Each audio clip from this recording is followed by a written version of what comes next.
За сайн байцгаана хоёртнуудаа. Өнөөдөр электроникийн хичээлийн хамгийн том бүлэглэл болох үйлдлийн өсгчсэн элементийн талаар ерөнхийдөө хамгийн анхны хичээл болгож байна. За тэгэхээр өсгөгч буюу электроникийн өсгөгч хэлхээ гэж ямар хэлхээ вэ гэж. За ерөнхийдөө хэлхээ гэдэг бол яг гэхээр электроникийн элементүүдээс бүрдсэн нийлмэл цогц системийг бол электроникийн хэлхээ гэдэг байгаа гэсэн. За тэрнээс яагаад өсгөгч гэж онцлоод байгаа вэ гэхлээр хэлхээний оролтонд өгж байгаа буюу хэлхээний оролтоор орж байгаа хүчтэй за эсвэл гүйдэл байж болно гэсэн. Тэгээд тэр гаралтанд гарч байгаа хүчтэй болон гүйдлийн хооронд нь харьцуулсан буюу тэр яг л оролт гаралтын хүчтэй нь бол ямар нэгэн байдлаар өөрчлөлт ордог хэлхээг бол өсгөгч хэлхээ гэдэг байгаа гэсэн. За тэгэхээр өсгөгч хэлхээнүүдийн хувьд ерөнхийдөө гол томьёо байдаг буюу гаралт нь оролтоос хамаарсан математик томьёол байдаг гэсэн. За жишээ нь бол энэ хүчлийн өсгөгч хэлхээний үед яг гэхээр V out тэнцүү, гаралтын хүчтэй тэнцүү, оролтын хүчтэй бета гэдэг коэффициентээр үүсэж байгаа гэсэн.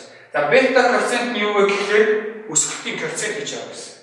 Өсгөгч хэлхээ болон өөр x коэффициент гэдэг гэсэн. Тэр коэффициентийн утга ямар байгаагаас хамаарат өсгөгч хэлхээнүүдийг бас тусад нь ангилж нэрлэдэг. За жишээ нь өсгөгчийн коэффициент нь 1-ээс их байх юм бол тэр хэлхээ бол ингээд яг гэхээр оролтонд өгсөн хүчтэй нь гаралтанд өсч гарах буюу ерөнхийдөө зөв энгийн өсгөгч хэлхээ болно гэсэн. Харин өсгөгчийн коэффициент нь 1-ээс бага T-ээс их байх буюу бутархай тоо байна гэсэн. Бутархай тоо байна гэдэг нь юу гэсэн үг вэ гэхээр гаралтанд гарч байгаа хүчтэй ерөнхийдөө оролтонд өгснөөсөө буурч гарна гэсэн. За тийм хэлхээ бол ерөнхийдөө яг үгээр буурж байгаа буюу бууруулт өсгөгч хэлхээ гэсэн. За дараачих нь болохоор өсгөгчийн коэффициент T-ээс их буюу сөрөг утгатай байна гэсэн.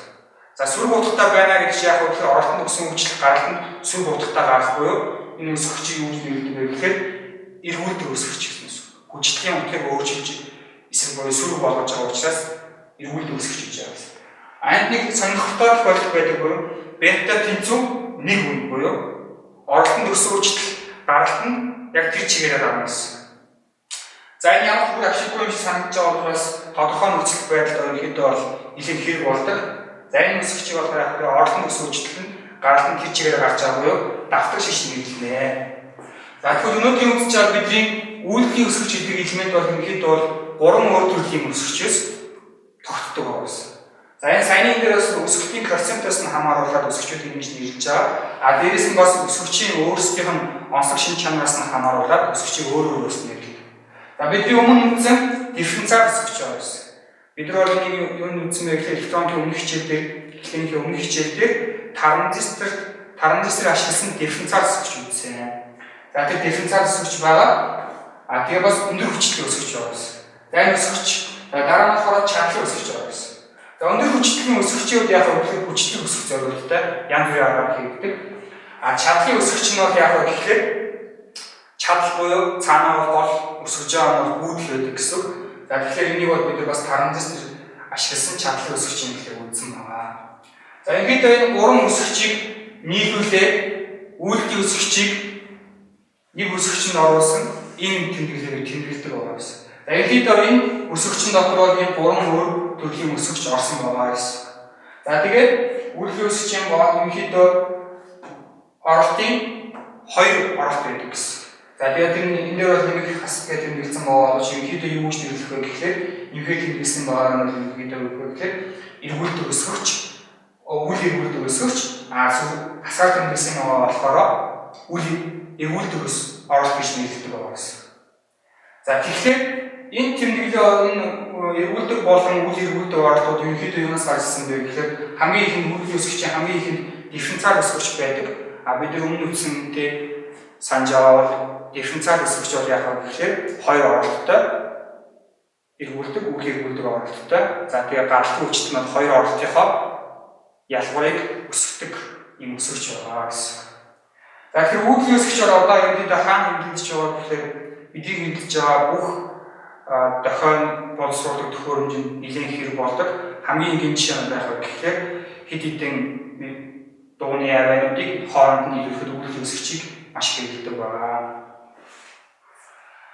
За тэгээ үйлдлийн өсгөгчийн ерөнхийдөө гол үйл ажиллагааг тайлбарлах юм бол яг гэхээр бид нар оролтондоо за ягаанаар тэмдэглэсэн бол яг гэхээр синусой буюу гармонг тохиог хувьс хүчтэй байна. За тэгээд дараа нь болохоор энэ 2 5 вольтын далаацтай нөгөөх нь болохоор ногооноор тэмдэглэсэн граф нь болохоор яг гэхээр 2 вольтын тогтмол хүчтэй болсон. За энийг яг гэхээр бид нар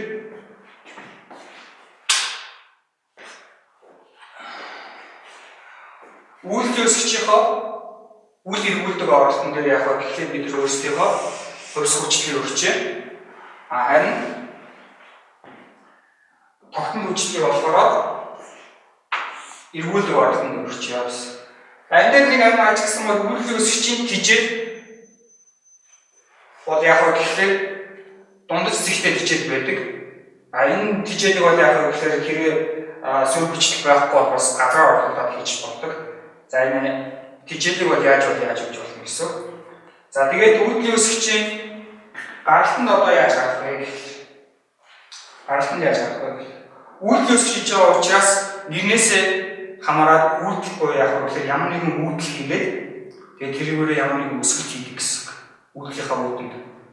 За тэгэхээр үйлдэл өсгч нь яг гэхээр одоогийн бидний яриад байгаа микрокомпьютерээс өмнө яг гэхээр үйлдэл өсгчийг ашиглаад архимедик үйлдэл хийж болдог буюу тооцоолох машин хийж болсон. Арга байсан болж тэр нь бас жоохон явц байсан учраас их сайн хөгжөөгүй.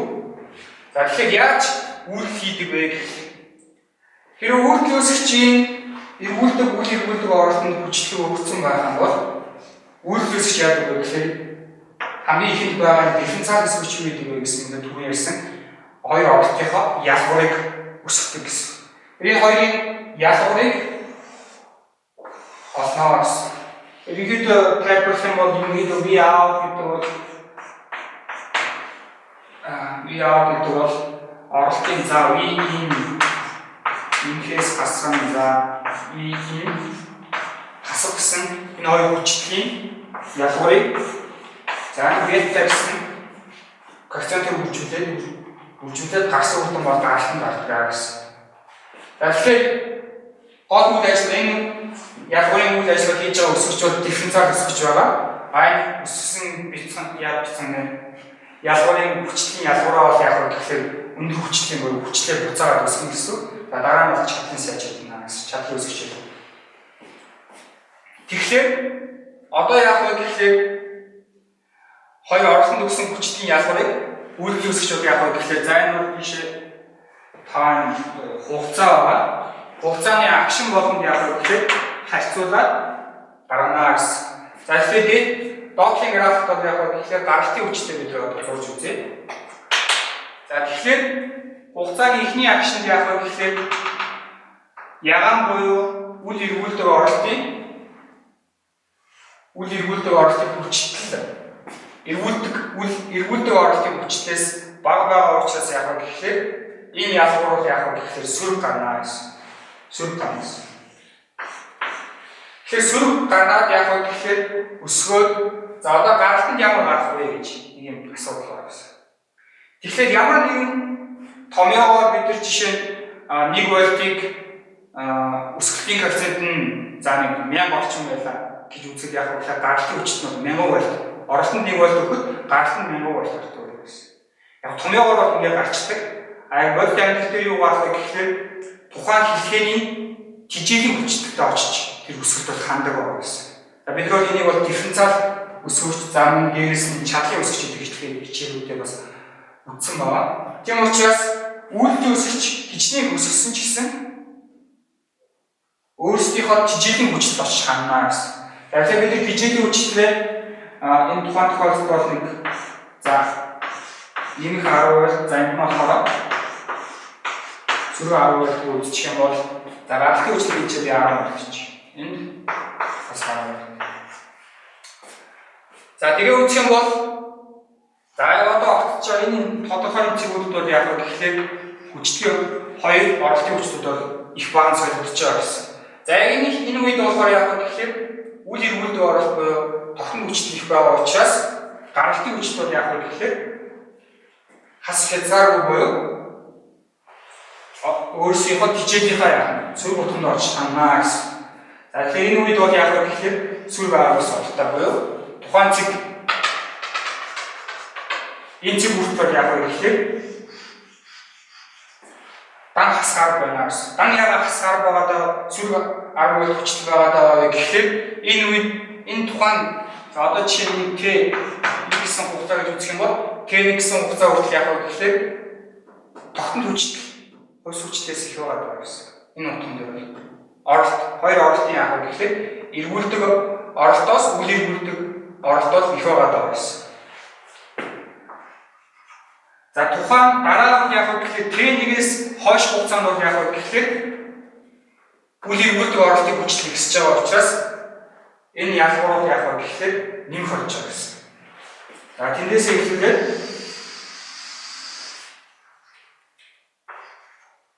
хугацаа эндээс бол яг вэ гэхээр за энэ Т1 за энэ Т2 гэсэн хугацаа хүртэл яг вэ гэхээр нэг харам байх болно гэсэн. За тэгэхээр за энэ график дээр ерөнхийдөө ийм огцом тэгшүүлэг зурж байгаа учраас яг бодит техникийн дээр бол яг вэ гэхээр яг ийм тэгшүүлэг биш жоохон хугацааны алдагдaltaй учраас ийм мөрөд байх хэрэгтэй байгаа. За Т2 хугацааны дараанаас яг вэ гэхээр за дараагийн өөрчлөлт хоёр хүчлийн их багийн өөрчлөлт хугацаа бол Т3 гэсэн энэ хугацаа хүртэл байгаа гэсэн. Энэ хүртэл яг вэ гэхээр үл эргүүлдэг оролтын хөлс хүчтэл яг вэ гэхээр эргүүлдэг оролтын дээр өссөн тогтмол хүчлээс бага байгаа гэсэн. Тийм учраас Т3 хүртэл яг вэ гэхээр гаралтын хүчлэл яг вэ гэхээр уцаад сүр арга болж байгаа гэсэн. За эндээс яг вэ гэхээр дараагийн хүчлүүд их багийн зураг бол яг вэ гэхээр Т4 гэсэн юм хугацаа хүртэл үйлчлэн гэсэн. За эндээс бол яг вэ гэхээр буцаад Т3-аас Т4-ийн хооронд бол яг Т3-аас Т4-ийн хооронд бол яг вэ гэхээр үл эргүүлдэг оролтны хойс хүчтэй бол яг вэ гэхээр тогтмол эргүүлдэг оролтын тогтмол хүчлээс их болсон байгаа учраас буцаад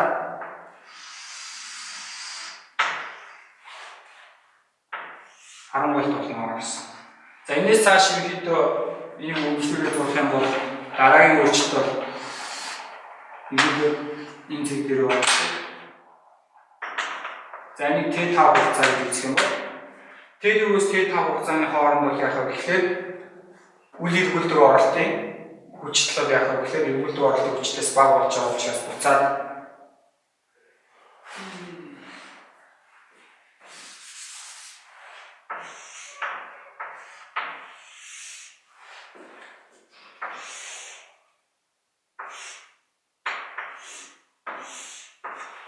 заяа болж байгаа гэсэн. Жоохон график руу зурсан гэсэн яг вэ гэхээр мөрөө зурсан гэсэн үүдл өсгчийг ашиглаад хамгийн ажлаар нь тайлбарлах юм бол хамгийн энгийн жишээ нь яг вэ гэхээр оролтонд өгсөн хойс хүчлийг тогтмол хүчтэй харьцуулах буюу үүдл өсгчийн оролтонд өгөөд гаргалтын ямагт ямар ч гарах вэ гэхээр тэгшүүлэг тохио гардаг гэсэн. Тэгэхээр үүдл өсгчийг ашиглаад энэ тохио боловсруулах системд бол нэлийн үр дүнтэй ашиглаж болдог юм хэлнэ байгаа. За тэгээд бид дараагийн хичээлээр яг гэхээр үүдл өсгчийг өөр бус хэлхээдүүдэд ашиглаад илүү өөр олон өсгчүүдийг үзэх болно. Анхаарал тавьсан явдалд баярлалаа.